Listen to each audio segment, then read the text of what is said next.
The dope mount is the easiest way to get to the mount, and I'm going to show you how to do it. So the key thing to achieve the dope mount is to take your opponent's legs and point them to the side. This is kind of like the recovery position in first aid. When somebody gets knocked unconscious, you roll them onto their stomach, 3/4 prone, so they don't drown on their own vomit or eat their own tongue. This is what you want to put him into. You want to turn his knees to the side. Now I'm going to take my spine side knee, this is my spine side knee, and split his legs. The spine side knee splits the legs. It goes between his thighs, all the way through. See how my foot is through? That's step one. Step two, I take my belly side knee and I bring it to his belly. Step three, my spine side knee goes to his back. That is the sequence, and I'm in the mount. Now, of course, in real life, we're going to be fighting for grips and fighting for underhooks in particular, trying to clear the way. But that's the leg sequence I'm going to be doing every time. So if I can drive his knees to the side and split his legs, we're going to be fighting for an underhook, which opens up that space, trying to pick up his elbow here.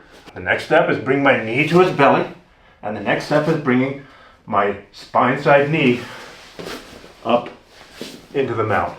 Now, the cool thing is that you can set this position up from a number of guard passes. So the trigger position is him on his back with both knees pointing in the same direction. If we start in a seated butterfly, that might take a little while of fighting, but there I've managed to force the position. Similarly, say I'm here and I'm passing half guard with a leg weave pass. I'm putting my head into his belly, tripoding up this way, and I'm smashing and we're fighting. I have now forced this basic position. Both knees are pointing the same way. My rear knee is splitting his legs.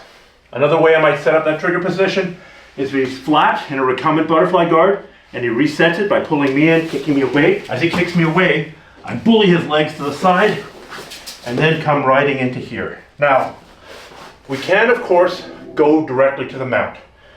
Split the knees, belly side knee to the belly, other leg climbs to the back.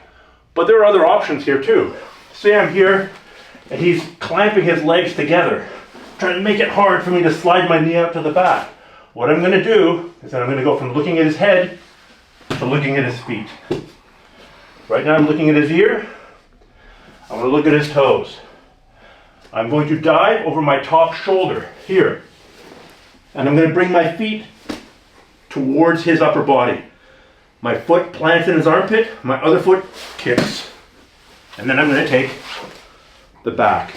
From the other side, let's say I'm doing a leg weave pass. I'm driving in, I split the legs.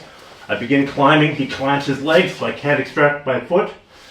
I'm going to look towards his feet, go here, and take the back.